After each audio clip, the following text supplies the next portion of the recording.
Banyak orang menganggap kebodohan dan kepintaran berdasarkan nilai rapor. Oleh karena itu, orang tua melakukan berbagai cara supaya nilai rapor anaknya menjadi lebih baik. Les mata pelajaran biasanya menjadi pilihan. Namun apakah perihal kebodohan hanya perkara nilai rapor? Apakah seseorang yang nilai rapornya bagus tidak akan melakukan kebodohan? Harun menyebut bahwa perkara yang dilakukannya bersama Miriam adalah dosa dalam kebodohan mereka. Mereka mencela tindakan Musa. Mereka merasa bahwa Musa bukan satu-satunya orang yang menjadi perantara menyampaikan firman Tuhan. Menurut Tuhan, tindakan Miriam dan Harun adalah tanda bahwa mereka tidak benar-benar mengenal Musa. Tindakan Miriam dan Harun itu bukan hanya penolakan terhadap Musa, melainkan sikap meragukan pilihan Tuhan. Seakan-akan mereka menyatakan bahwa Tuhan salah memilih Musa. Itulah kebodohan mereka, yaitu tidak peka dan mencermati yang sebenarnya terjadi sehingga melakukan yang tidak benar. Kebodohan semacam itu sangat mudah dilakukan oleh manusia. Orang memiliki pendapatnya sendiri tentang kebenaran. Bahkan pada saat sesuatu itu tidak menguntungkan bagi dirinya, orang cenderung melihat hal itu sebagai sebuah kekeliruan atau kesalahan.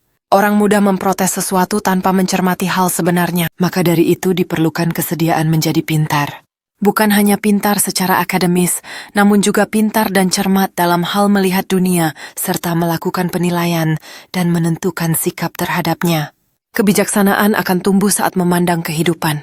Kebijaksanaan membuat orang tidak mudah terombang-ambing atau sekadar ikut arus, namun dapat membuat orang menjadi berpendirian dan menjalani hidupnya secara benar. Hal serupa perlu dilakukan dalam memandang orang lain.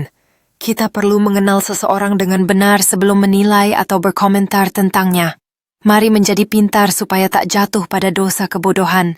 Mari belajar menjadi cermat dan peka dalam hidup kita. Dalam setiap pertemuan, penting untuk menggali kepribadian dan latar belakang orang lain. Setiap cerita memiliki maknanya tersendiri, dan kita harus mendengarkan dengan penuh perhatian sebelum menarik kesimpulan. Ketika kita membuka hati dan pikiran kita menemukan pelajaran berharga yang bisa memperkaya hidup kita. Setiap orang datang dengan pengalaman unik yang berhak untuk diperhatikan dan dihargai.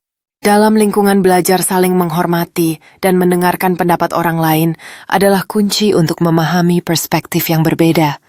Ini mendorong rasa kepedulian dan toleransi di antara kita. Ketika kita menjalin hubungan dengan orang lain, kita membangun jembatan yang menghubungkan hati dan pikiran. Kesadaran akan keberadaan orang lain memperdalam ikatan sosial kita. Amin.